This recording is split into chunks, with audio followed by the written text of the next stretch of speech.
Hello friend, কেমন আছেন? আশা করি ভালো আছেন আর আমিও ভালো আছি। আজকে ভিডিওটা আমি এখানে শুরু করছি। তা আজকে ভিডিওটা কী নিয়ে হবে সেটা আপনারা থাম্বনেল দেখে বুঝতে পেরেছেন। তা দেখুন, আমাদের কম বেশি সবার বাড়িতেই ইঁদুর থাকে। বিশেষ করে যাদের বাড়ি বেশি ইঁদুর থাকে তারাই জানে এর জ্বালাটা কতটা। আর রাতের বেলা আমরা যখন রান্নাঘরের লাইট অফ করি তখনই এরা বেরিয়ে আসে আর আমাদের রান্নাঘরের খাবার দাবার নষ্ট করে। এছাড়া আলু পেঁয়াজ এরা খেয়ে নষ্ট করে। শুধু তাই না, এরা আমাদের ঘরেতে থাকা নতুন জামাকাপড় টাকা পয়সাও এরা নষ্ট করে দেয়, দরকারি কাগজপত্রও নষ্ট করে দেয়। তা আমরা বাজার থেকে অনেক রকম কেমিক্যাল নিয়ে আসি এদের মারার জন্য। তাই এরা কিছুদিনের জন্য মরে গেলেও এরা আবার কোথাও থেকে না কোথাও চলে আসে। তা আমরা বাড়ি থেকে থাকা যদি কিছু উপকরণ দিয়ে একটা হোম রেমেডি বানিয়ে এদের মাসে আমাদের বাড়িতে মানে আনাচে কানাচে রেখে দিতে, দেখবেন আমাদের ইঁদুর একটাও থাকবে না। আর এরা কোনো টাকা পয়সা খরচ না করে এদের আমরা মারতে পারবো। তা আজকে আমি দেখাবো যে বাড়িতে থাকা কিছু উপকরণ দিয়ে আপনারা কিভাবে এই ইঁদুর মারা রেমেডিটা বানাবেন। তা চলুন। তো এখানে আমি দেখুন একটা বাটি নিয়েছি আর নিয়েছি 3টে শুকনো লঙ্কা। এই শুকনো লঙ্কা দিয়ে যে কতটা ইঁদুর মারার কাজ হয় তা হয়তো অনেকে জানে, আর যারা জানে না ভিডিওটা তাদের জন্য। তা দেখুন, শুকনো লঙ্কা নিয়ে আমি প্রথমে লঙ্কাগুলোকে একটা কাঁচি দিয়ে দেখুন একদম ছোট ছোট করে এভাবে কেটে নিচ্ছি। এইভাবে ছোট ছোট করে একটু পিস করে নিতে হবে। তারপর এতে আমি দিয়ে দেবো বাড়িতে থাকা আরও কয়েকটি উপকরণ। এই রেমেডিটা আপনারা অবশ্যই একবার বানাবেন, বানিয়ে দেখতে পাবেন এর কাজ কতটা। তা দেখুন, আমি এখানে 3টে শুকনো লঙ্কা নিয়েছি, দিয়ে এরপর আমি এতে দিয়ে দেবো আরেকটি উপকরণ, তা কর্পূর। তা আমাদের সবার বাড়িতে কর্পূর থাকে, আর এই কর্পূর পোকামাকড় মারার ক্ষেত্রে কতটা কার্যকর তা সবাই জানে। তো এই কর্পূরটা আমি কি করব, একটা কাগজে নিয়ে একটা ভারী কিছু দিয়ে এটা ভালোভাবে একটু গুঁড়ো করে নেব। তো এভাবে একটু গুঁড়ো করে নিতে হবে, নিয়ে এটা আমি এই লঙ্কায় দিয়ে দেবো। তো দেখুন, এভাবে লঙ্কায় দিয়ে দেওয়ার পর এতে আমি দিয়ে দেবো গরম জল। তো অল্প একটু গরম জল দিয়ে দেবো, যতটা আমি রেমেডিটা তৈরি করব সেই হিসেবে আমি গরম জল দেবো। তা বেশি দেওয়া যাবে না।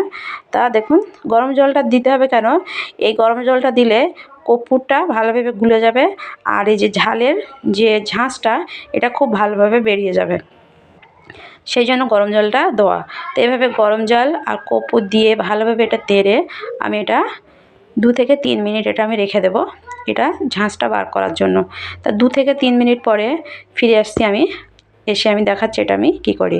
তা দেখুন, আমার 3 মিনিট হয়ে গেছে আর এই জলটা ঠান্ডা হয়ে গেছে, আর এর যতটা মানে ঝাঁঝ ছিল সেটা ঝালের বার হয়ে গেছে। এরপর আমি দিয়ে দিচ্ছি এতে 1 চামচ লবণ দিয়ে এটাও ভালোভাবে একটু নেড়ে দিতে হবে। তো নিয়ে 3টে উপকরণ নেড়ে মানে প্রতি উপকরণ দেওয়ার পরে একটু ভালোভাবে নেড়ে নিতে হবে। নিয়ে এরপরে আমি দিয়ে দেবো 1 চামচ গোলমরিচের গুঁড়ো দিতে হবে, আর এটাও ঝাঁঝ। তারপরে আমি দিয়ে দেবো আরেকটু উপকরণ। তো এটাও ভালোভাবে একটু দিয়ে নাড়ার পরে এরপর আমি দিয়ে দেবো টয়লেট ক্লিনার। আর আপনাদের কাছে যদি হারপিক থাকে হারপিকও দিতে পারেন, বা লাল হারপিক থাকে তাও দিতে পারেন, যে কোনো একটা দিলে হবে। তো এখানে আমার কাছে এটা ছিল বাথরুম পরিষ্কার করার জন্য, তাই এইটা আমি এতে দিয়ে দিচ্ছি। আপনাদের কাছে হারপিক থাকলে হারপিক দেবেন। তা আমি 1 চামচ এই টয়লেট ক্লিনার দিয়ে দিচ্ছি, দিয়ে তারপর আমি এই কয়েকটি উপকরণ আবার একটু ভালো করে নেড়ে নেব। নিয়ে এরপর আমি দিয়ে দেবো এতে গমের আটা। তা আমি গমের আটা দেবো। তা আপনাদের কাছে যদি ময়দা থাকে দিতে পারেন, বা খারাপ হয়ে যাওয়া আটাও আপনারা দিতে পারেন। তো এখানে আমি গমের আটা দিচ্ছি। তা দিয়ে কয়েকটি উপকরণ ভালোভাবে আমি এটা মিক্স করে নেব। তা খুব বেশি মানে শুকনো শুকনো আমি করব না। তা দেখুন, আমার এখানে একটু পাতলা হয়েছে, তারপরেও আমি আবার 2 চামচ আটা দিয়েছি, দিয়ে এইভাবে ভালোভাবে একটু নেড়ে নিতে হবে, নিয়ে এটা রেমেডিটা বানিয়ে নিতে হবে। তা আপনারা অবশ্যই এই হোম রেমেডিটা বানিয়ে একবার হলেও বানাবেন, বানিয়ে দেখবেন আপনাদের ইঁদুর বাড়িতে থাকলেও যেখানে যেখানে ইঁদুর থাকে সেখানে সেখানে দিয়ে রাখবেন, দেখবেন ইঁদুর এটা খাওয়ার সঙ্গে সঙ্গে ছটপট করতে করতে বাইরে বেরিয়ে আসবে আর ইঁদুরগুলো মারা যাবে, আর ইঁদুর বাড়িতে ঘরে একটাও থাকবে না। তো এটা কতটা সত্যি আপনারা না করলে বুঝতে পারবেন না। তো দেখুন আমার এটাই রেমেডিটা প্রায় বানানো হয়ে গেছে। আমি আর এতে আটা দেব না। দেখুন তা খুব ঘন করা যাবে না, খুব পাতলা করা যাবে না। এরপরে আমি নিয়ে নেব এরকম পেপার। আর পেপার নিয়েছি কেন, ইঁদুর কাগজও খেতে খুব ভালোবাসে, এরা কাগজ খুঁজতে ভালোবাসে। তো এইভাবে পেপার টুকরো টুকরো করে কেটে আমি এই পেপারে 1 চামচ করে এগুলো দিয়ে দেবো। তো এটা আলাদা আলাদা করে অল্প অল্প করে দিয়ে আমি কোথায় কোথায় রাখবো সেটাও আমি আপনাদের দেখাবো। আর এখানে আমি দেখুন 3টে 4টে 5টা 6টা পেপারের উপর আমি এভাবে আলাদা আলাদা করে দিয়ে দেবো। তো এইভাবে অল্প অল্প করে দিয়ে দিতে হবে। এটা আমি বাড়িতে নিজেই করে রেজাল্টটা পেয়েছি, আর ইঁদুর মারাও গিয়েছে। দেখুন আমার এখানে 6টা পেপারে আমি দেওয়া হয়ে গেছে।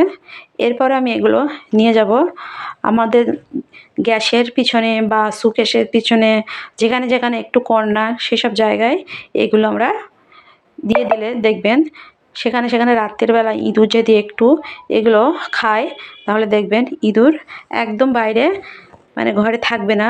এরা খাওয়ার সঙ্গে সঙ্গে এরা ছটপট করতে করতে বাইরে বেরিয়ে যাবে আর ইঁদুরগুলো একদম মারা যাবে।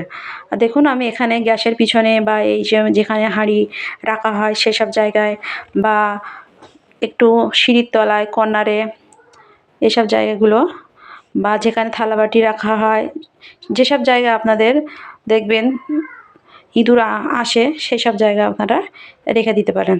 তো এছাড়াও রান্নাঘরে গ্যাসের তলাও ইঁদুর রাতের বেলা দেখা যায়, তো সেখানেও আপনারা রাখতে পারেন।